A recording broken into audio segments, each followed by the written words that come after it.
केड़ी कृपा कंदा आहिनि ख़बर तो भगवान केड़ी कृपा कंदा आहिनि असांजे जीवन में सतगुरु संत महात्मा। हिकिड़े माण्हू वटि हिकिड़ो वॾो पत्थर हुयो भाई, ध्यान ॾिजो, ॾाढी सुंदर घटना, ॾाढो सुंदर उदाहरण, सभई ध्यान सां ॿुधजो। चओ जय श्री कृष्ण। हिकिड़े माण्हू वटि हिकिड़ो कोई गरीब किसान हुयो, उनखे हिकिड़ो कोई सुठो सुंदर पत्थर नज़र आयो, बढ़िया ॾाढो सुंदर चमके पियो, ॾाढो वॾो पत्थर हुयो। खणी आयो बाजार में अची करे हिकिड़े दुकानदार खे चई, भैया हे पत्थर तव्हांजे कंहिं कम जो आहे? चई हा भैया मुंहिंजे कम अची वेंदो। चओ हरे राम। वो मूर्तिकार हुयो, मूर्ति बणाईंदो पत्थरनि जी, मार्बल जी। हा मुंहिंजे कम अची वेंदो भाई, घणा ॾींदव पैसा? उन ज़माने में चई 500 रुपया ॾींदो मैं। चईसि ठीकु आहे भाई, मुंहिंजे त हूअं ई कंहिं कम जो आहे कोन, मूंखे त ईअं ई मिलियो आहे, 500 रुपया ॾाढा सुठा आहिनि मुंहिंजे लाइ। ठीकु आहे, पत्थर उन ॾिनो। हिन ॻाल्हि खे 6 महीना गुज़री विया। वरी उहो जेको किसान, जंहिं गरीब माण्हू उहो पत्थर विकिणियो हुयो, उहो वरी उन ई बाज़ार खां लंघियो, उन ई दुकान जे ॿाहिरि हिकिड़ी ॾाढी सुंदर मूर्ति ॾिठई, ॾाढी सुंदर मूर्ति। उहो मूर्ति उन ई पत्थर मां ठहियल हुई। चओ हरे राम। ध्यानु ॾिजो भाई, उन ई पत्थर मां ॾाढी सुंदर भगवान जी हिकिड़ी मूर्ति ठहियल हुई, जंहिंजे हेठां अघु लिखियल हुयो 50,000। चओ राम।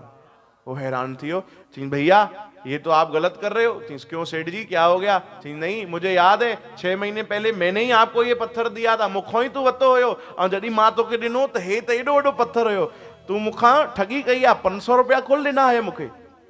चओ हरे राम। ऐं हाणे बल्कि तू उनखे घटायो आहे, एॾो वॾो पत्थर हुयो, हाणे तू उनखे हेतिरो बणायो आहे, ऐं 500 जा घणा लिखिया अथई? हाँ भाई 50,000। अरे एॾो छा जोड़ियो जो एॾी क़ीमत वधी वई? उन कलाकार ॾाढो सुंदर जवाब ॾिनो। वो पुछे तो, तू इन में एॾो छा जोड़ियो जो 500 मां हिन पत्थर जी क़ीमत तू 50,000 करे छॾी? चई भैया सच ॿुधाए, मां कुझु जोड़ियो ना आहे, हिन में जेको जेको व्यर्थ जो हुयो बस उहो कढियो आहे। चओ हरे राम।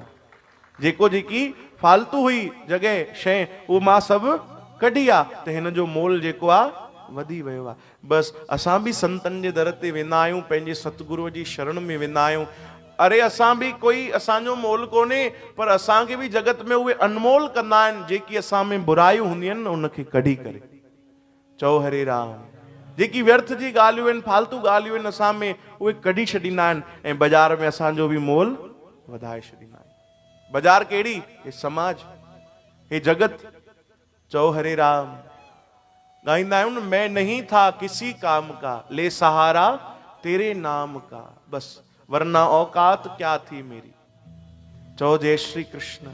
कोई जुड़ी वञे बस संतन जे शरण में अची वञे, प्रभु जी भक्ति में अची वञे, त बस संत उनजो मोल वधाए छॾींदा आहिनि। श्री कृष्ण गोविंद।